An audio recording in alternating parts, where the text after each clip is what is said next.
of the NPTEL course called the Nuclear Energy Option. This is the first of maybe two live sessions that we'll have. We'll have one more session maybe in a month's time with due announcement. In today's session, I would like to start with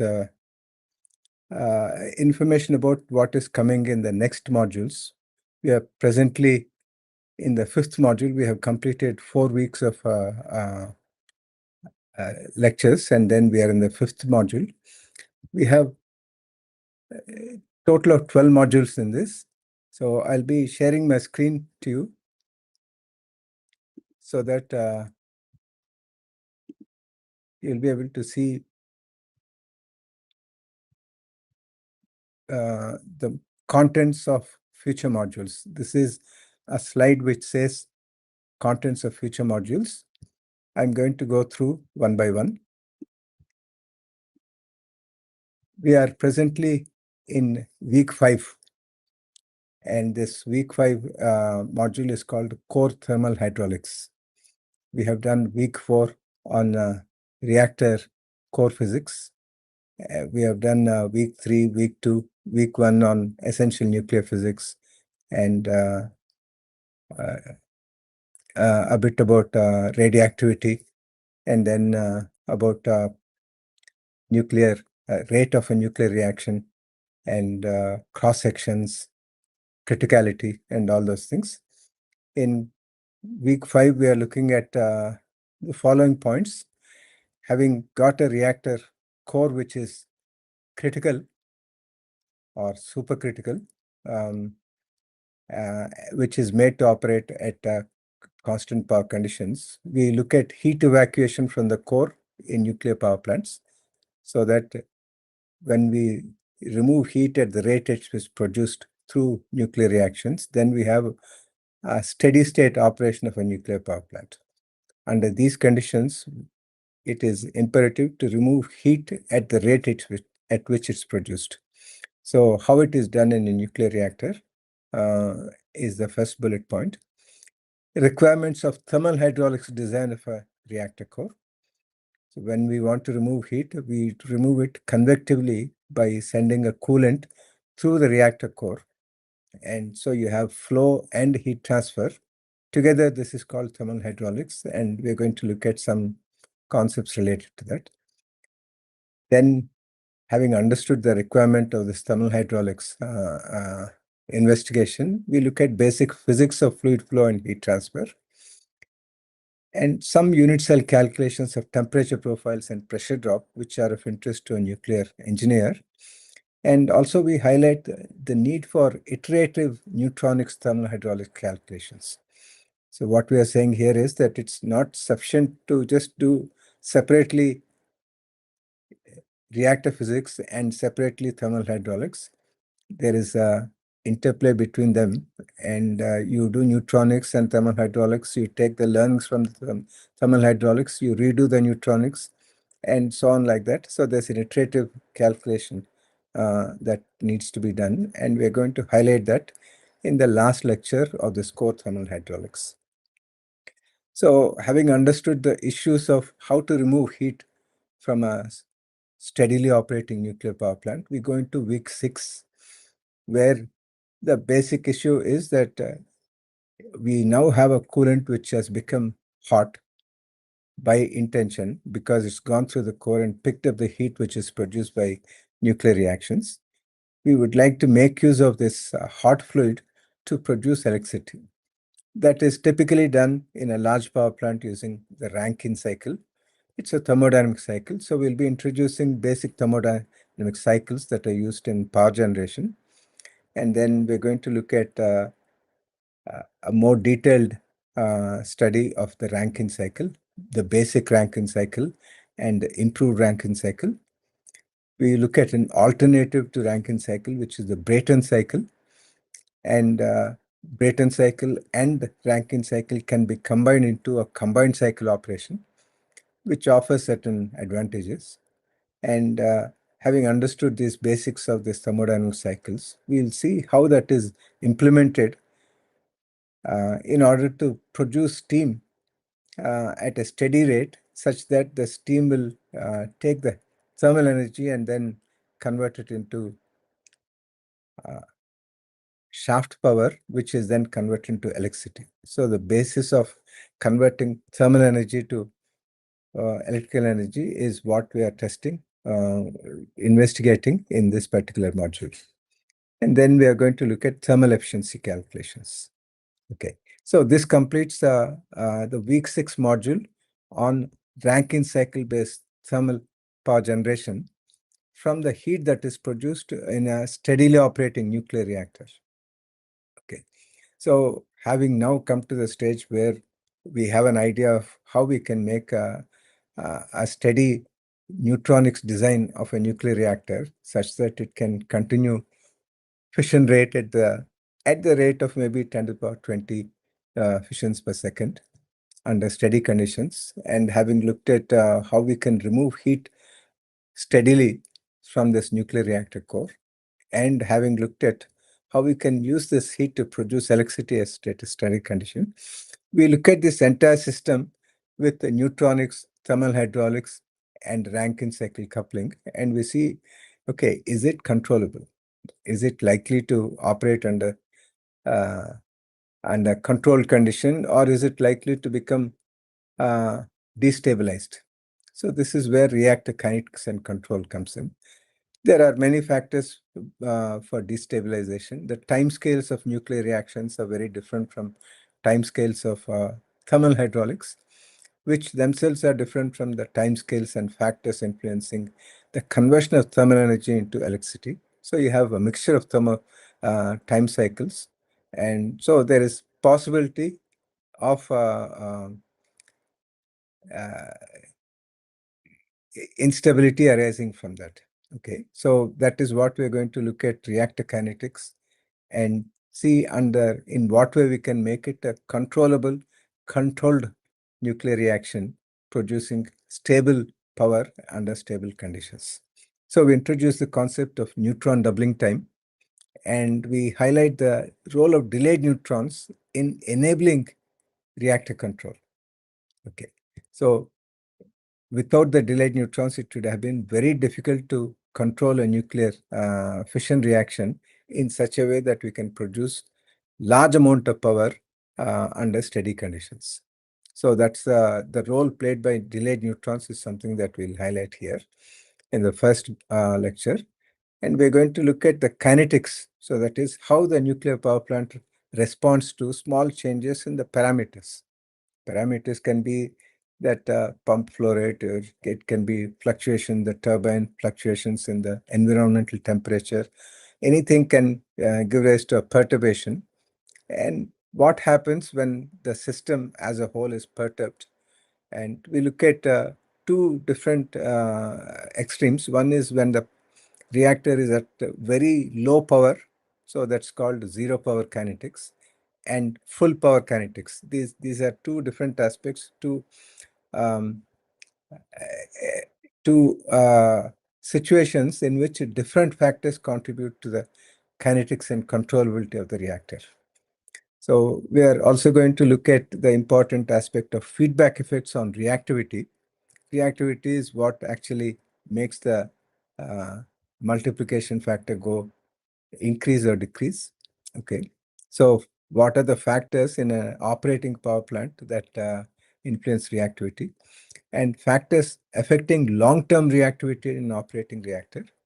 So something that doesn't look at immediate kinetics and response to perturbations, but over the course of the residence time of a fuel inside a nuclear reactor, which can be like 12 months, 18 months, and so on, how the reactivity changes and how the neutronics responds to this. And so that's an important aspect of an operating nuclear reactor.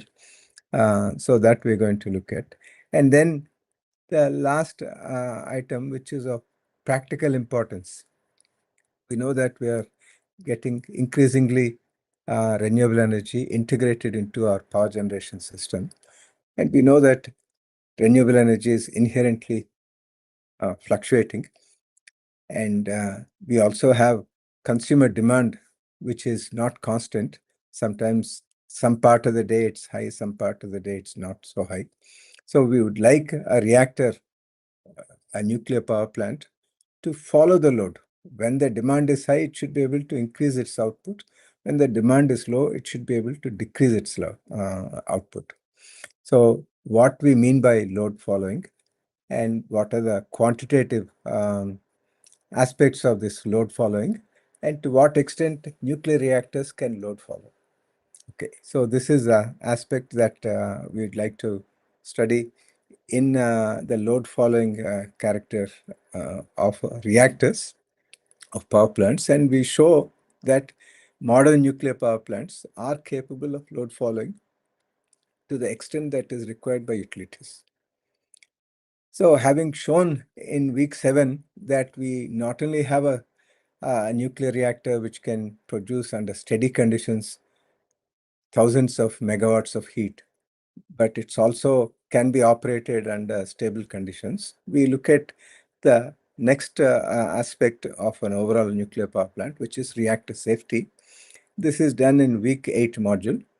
So we would like to elaborate what we mean by reactor safety. Okay, so that we have a clear understanding of what safety means. We can have a loose understanding, but in the context of nuclear power generation, the reactor safety is something that needs to be addressed, so elaborated, and that's what we're going to do in the first lecture. And then we'd look at, given that this is the aspect of reactor safety, then how do we design for it? The design concepts that are embedded in making a nuclear power plant and all its components is discussed in the second lecture. And then we are going to look at engineered safety systems in nuclear power plants. So in addition to the fuel and then all the control systems and all that, we also have additional systems that come into play only when there's a safety issue that can potentially crop up. And many of these are engineered safety systems. These are engineered in such a way that reactor safety and public safety, operator safety is not compromised. So this is a special characteristic of nuclear power plants, that they have many engineered systems that can intervene in the process of a nuclear power plant so as to primarily ensure safety and not about the economics and all the other aspects of nuclear power plants. And then we're going to look at the design basis accident scenarios. So a nuclear reactor can have potential very risky, hazardous consequences.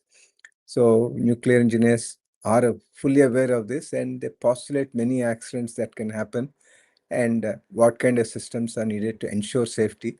So there's a lot of that kind of pre-installation analysis that goes on. So we're going to look at such certain design basis accident scenarios and some accident mitigation measures. So it's not only that you have systems incorporated to prevent an accident, but also systems incorporated to mitigate the consequences of an accident. So we're going to look at that as under the umbrella of reactor safety in week 8.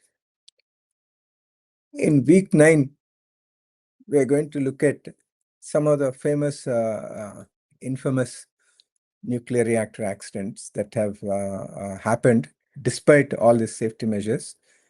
And we're going to look at, as a prelude to this investigation of reactor accidents that have happened, we're going to look at what kind of accident scenarios are postulated and analyzed as part of the reactor design and commissioning.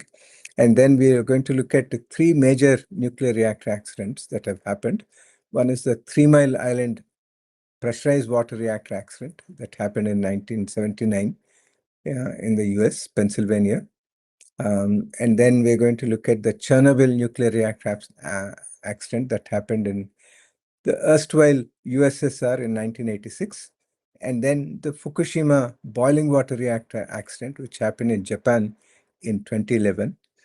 We're going to look at how these accidents have happened, why these accidents have happened, what happened to all those engineered safety systems and all that. And we're going to also look at lessons learned and learnings incorporated from these nuclear reactor accident analysis into the present generation of nuclear reactors.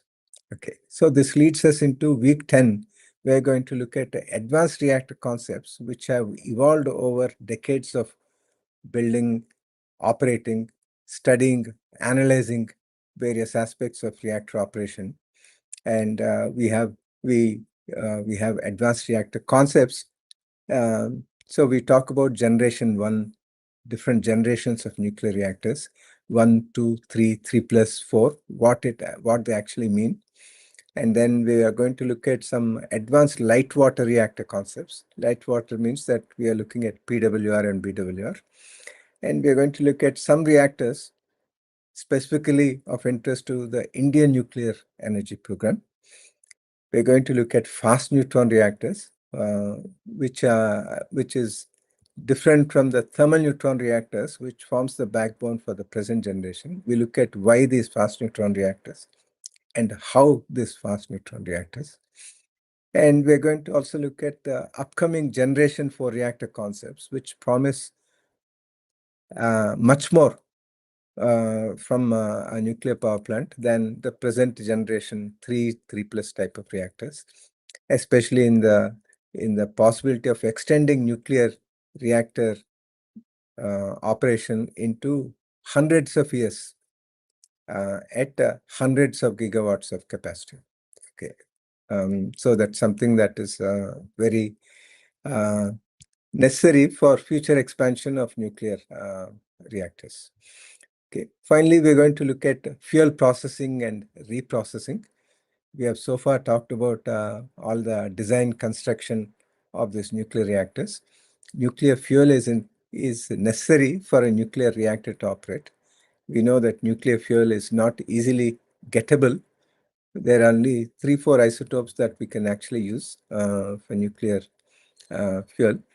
So we are going to look at fueling options for nuclear reactors and uranium mining and pre-treatment to make it ready for fuel fabrication in such a way that it can be used in a nuclear reactor. We're going to look at enrichment, fuel fabrication, and heavy water production is not there, but you can easily learn about it. And then we're going to look at what happens to what we do with the spent fuel after the fuel has been inside the reactor for a period of several months. Okay, so closed nuclear fuel cycles and spent fuel reprocessing. And then we are also going to look at the somewhat non-technical aspects of nuclear fuel supply. It's more of economical and other constraints. And the issue of nuclear proliferation, how we can make sure that potential bomb-making nuclear isotopes can be prevented from falling into the hands of agents with malified intentions. Okay, so what we can do as nuclear engineers to mitigate that possibility. Okay. Last and final week, which is the 12th week, we'll be looking at sustainability issues. So how we can, what are the issues related to making nuclear power as a sustainable for the next hundreds of years over a large scale. So we're going to look at the thorium fuel cycle, which is an alternative to uranium-based fuel cycle. We're going to look at economics and scalability of nuclear power. Scalability, by that we mean increasing the power generation capacity from the present 400 gigawatts of electricity all over the world, maybe by a factor of 10, so that it can contribute a large amount, a significant amount of power, clean power, without global warming issues, without pollution issues that are plaguing present generation of electricity supply production. Okay, so then we are also going to look at in the issue of sustainability. Nuclear power plants will not be running forever. They'll have their lifetime. And what we can do after a nuclear power plant has fulfilled its objectives and it can be closed. So this called, sorry, the decommissioning of nuclear power plants. Radioactive waste disposal is another pressing issue in terms of sustainability. We look at what is radioactive disposal, what are the issues, what are the concepts that are there, and what are the present options for radioactive waste disposal. Okay, having looked at all these things, including all the contents of the previous 11 weeks, we finally come to a closure. Okay, so we're going to look at role of nuclear energy in the years to come, wherein we try to make a brief statement of, it's a personal statement. It's, in this case, it's my statement of what we envisage, what I envisage for nuclear power, whether it is feasible, whether it's advisable to go down this route, especially for India. Okay, so that's a closure that we like to make in order to give an overview of what we have done in this course. So that's all. That's a lot, and that's what we're going to do in this. So it's a comprehensive course. I know that it's somewhat tough. Okay, but I think it's necessary to look at all aspects so that we can make informed decisions on nuclear power. Okay, so this will be completing the uh,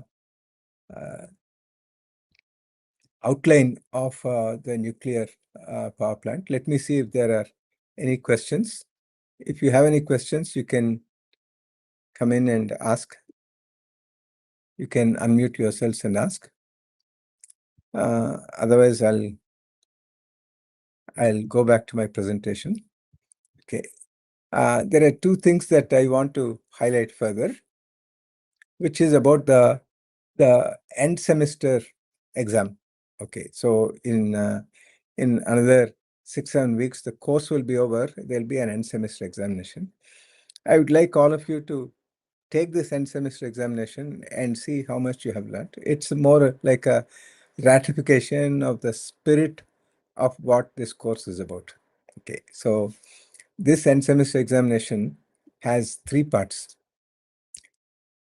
You have about 50% of the 100 marks covering objective type of questions like what you're seeing in the assignments, and these will be covering the matter that is there in all the 12 modules. Okay, so this is the objective type of questions where you'll have maybe 4 choices and you have to pick the best answer, almost like what we are doing every day in the assignments. In addition to this, there are about 30% marks are set for comprehension type of questions, where there will be a diagram related to, it's a diagram that we have already seen in one or the other module. And related to the diagram, we have 3 questions. There'll be a brief description of what the diagram is about so that you're not completely lost in that. And there are 3 questions that you'll have to answer. The questions are like, again, what we have been doing in the assignments, a question and options, and then you have to choose one of the best options that comes closest to what you think is the correct answer. So in addition to this comprehension type of questions, we have 20 marks for numerical questions, where you have to come up with a numerical answer, not a qualitative answer. Okay. So for example, I've given here 3 questions to illustrate what we mean, the type of questions that can come in this numerical questions here. For example, the velocity of a neutron with a kinetic energy of 1 MeV is. So you have to choose one of these things. You are expected to make the calculation on the day of the exam using the materials that will be available to you as part of the examination center. So that means that you will have an online calculator, and I know that all these things can be done with just a calculator, which is available to you.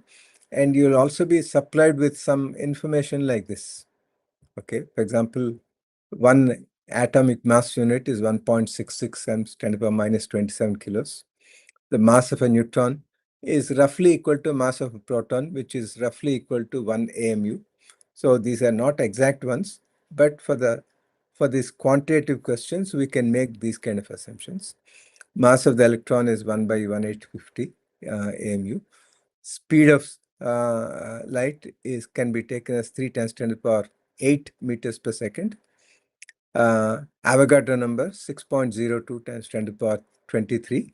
These are the number of molecules in 1 mole of a substance. And so we can approximate to 6 times 10 to the power 23 for this course. And 1 electron volt is 1.6 times 10 to the power minus 19 joules. 1 barn is 10 to the power minus 24 centimeters square. So the necessary, this kind of thing where you don't have to worry about memorizing these things and all that is not there. So all the questions that will be given here, there'll be 10 questions, each question carrying 2 marks. So the 10 questions, for each question, you'll have to choose one of these things. So if you look at this first question, the velocity of a neutron with a kinetic energy of 1 MeV. So 1 MeV means that 10 to the power 6 eV. So that means that 1 eV is 1.6 times 10 to the power minus 19. So this neutron has a kinetic energy of 1.6 times 10 to the power minus 19 times 10 to the power 6 electron volt. So that's 1.6 times 10 to the power minus 13 joules. Since it's kinetic energy, it's equal to half mv square, where v is the velocity and m is the mass of the neutron. You have mass of the neutron given here in terms of 1 AMU, and 1 AMU is this. So from this, you can figure out what is v square, and you take the square root of that, you will get an answer, and we are saying that you have to choose one of these 4 answers which comes closest to what you think is the correct one. So that's a kind of simple arithmetical calculation that you have to do with the help of calculator which will be provided for you. Okay. The second question is radium-226. We have seen this. It has a half-life of 1600 years. And we are saying that it has an atomic mass of 226 grams. Roughly, for the purpose of our calculations, this is accurate enough. The question is that radioactivity measured in terms of becquerels or the number of disintegrations per second. So it's reminding you that 1 becquerel is 1 disintegration per second. Of this radioisotope, it's a radioisotope because it has a half-life of 1600 years. If it's not radioactive, then it will have a half-life of billions and billions of years. Okay, so this has a half-life. And if you have 1 kilogram of radium-226, then you have to find out how many disintegrations per second are happening from this 1 kilogram of radium-226. So we know that number of disintegrations is the decay constant times the number of molecules that are present, number of nuclei of radium-226 that are present. We're given that it's 1 kilogram of radium-226, and we're given that atomic mass is 226 grams. Okay, so this means 1 kilogram divided by 226 grams. Okay, so it's 0.226 grams will give you the number of moles, roughly about 4.5 moles. And each mole has 6 times 10 to the power 23 molecules. So from that, you can figure out what the number of molecules is. And you have to find the decay constant. And what is decay constant? It's 0.693, 0.693 divided by half-life, which is expressed in seconds. So you'll have to convert the 1600 years into 16 whatever number of seconds. And from that, you have to find the decay constant, and you multiply the decay constant by this, and you'll get the number of becquerels. And the option is that one of these things comes closest to that.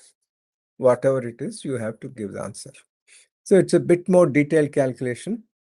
All the 10 questions are not equally demanding in terms of computational effort, but everybody taking the examination will have to face all the questions.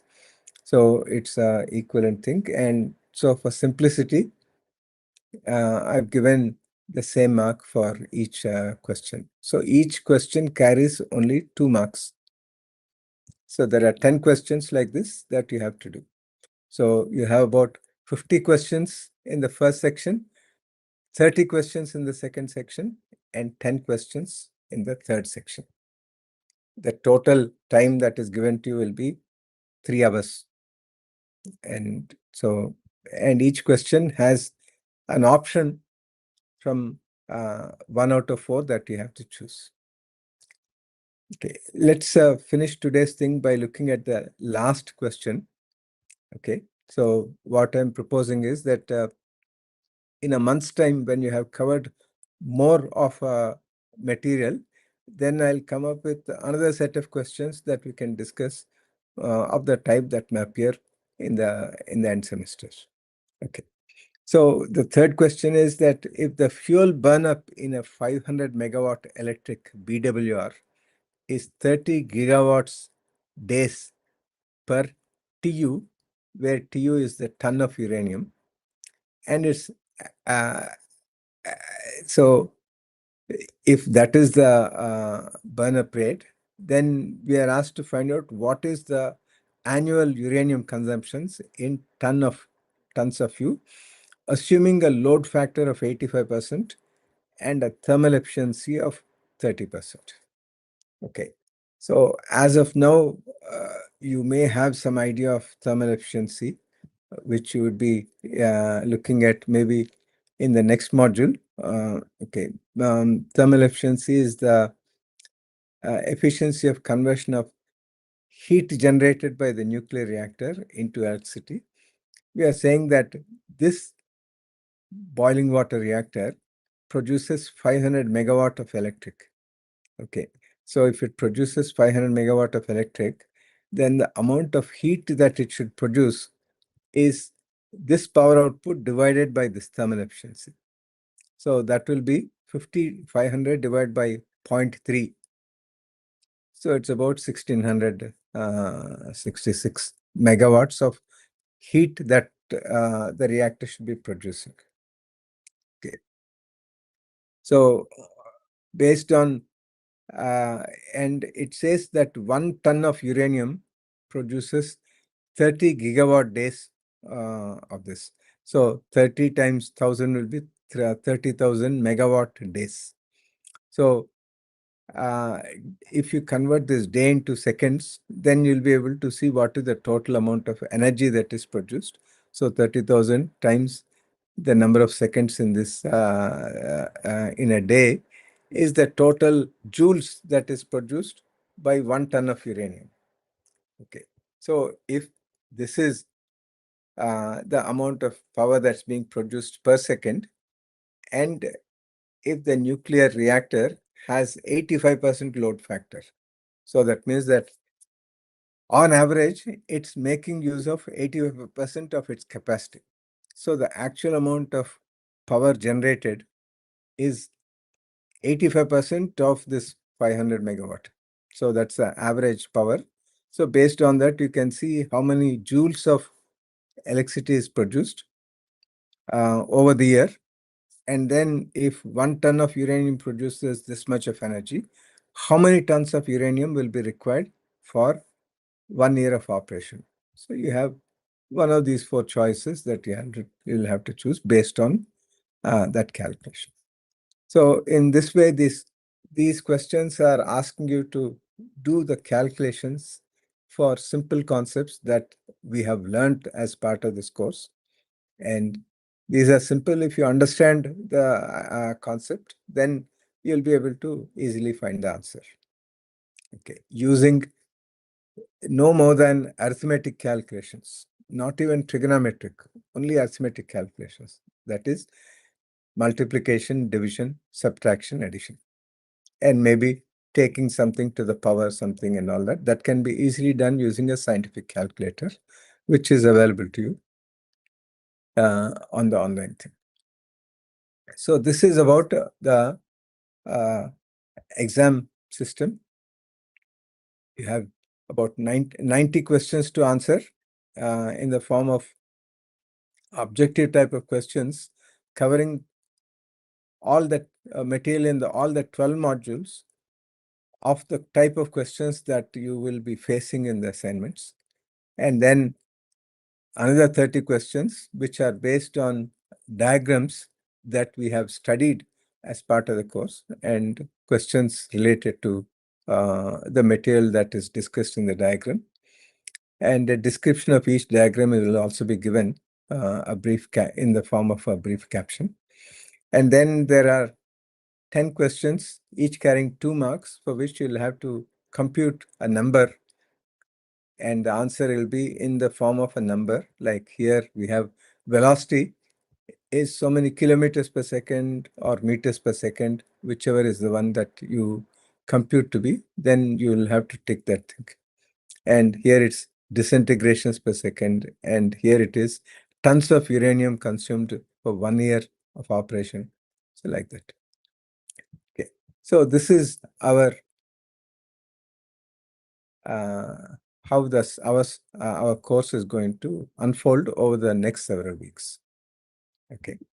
So that's all this live session is. If there are any questions, then you can type in your questions, or you can unmute yourselves and ask, or send a message. I'll wait for another 7 minutes until 10:50 before we close the session.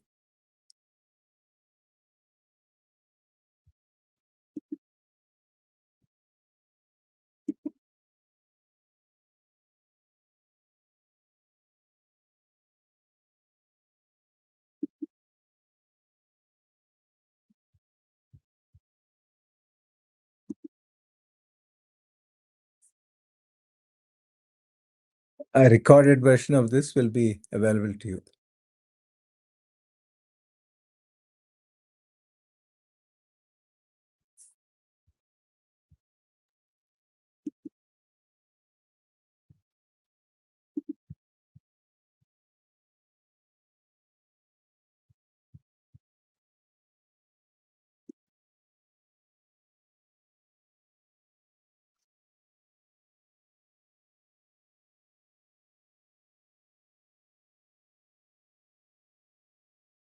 There is a forum for this course that's available to you. So if you have any questions related to the material that's being given to you every week, or anything about the assignments, then you can pose your questions in the forum.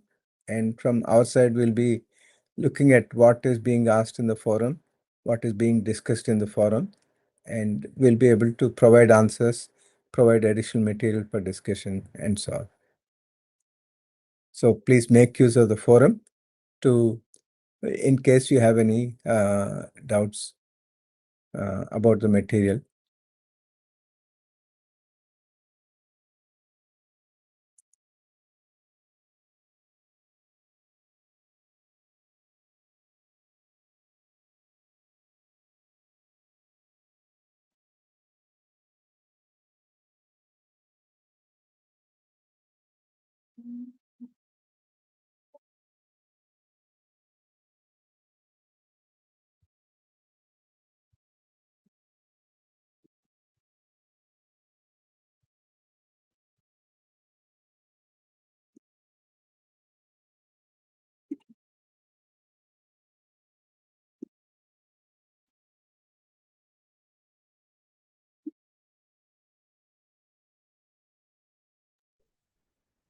Sir, is that over, sir?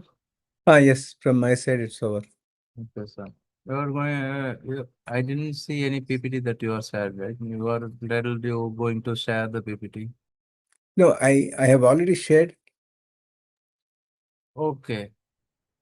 Okay, I will check the live, sir. Okay. Anyway, you can convey the message right in a live. Yes. Okay. I've done that thing. Yeah. So shall we close the? Yes, sir. We can close. Mhm. Okay, yeah. Thank you. Thanks. Thank you. Thank you.